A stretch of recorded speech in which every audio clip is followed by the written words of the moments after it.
মসজিদ হচ্ছে আল্লাহ তাআলার একমাত্র পবিত্র ঘর, যেখানে আসলে মানুষের মন ও আত্মা দুটোই শান্তি পায় আল্লাহর ইবাদতের মাধ্যমে।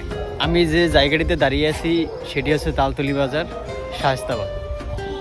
আমার পিছনে যে সুন্দর মসজিদটি দেখতে পাচ্ছেন, এটির অবস্থান এই জায়গাতেই, তালতলি বাজারের ঠিক পাশেই। আপনারা চাইলে আসতে পারেন। খুব দারুণ মসজিদের লোকেশনটা। দূর থেকে দেখলে, মসজিদের দিকে তাকাইলে একটা অন্যরকম শান্তি লাগে। খুব সুন্দর। সামনে দেখতে পাচ্ছেন বিশাল একটা স্পেস, পাশে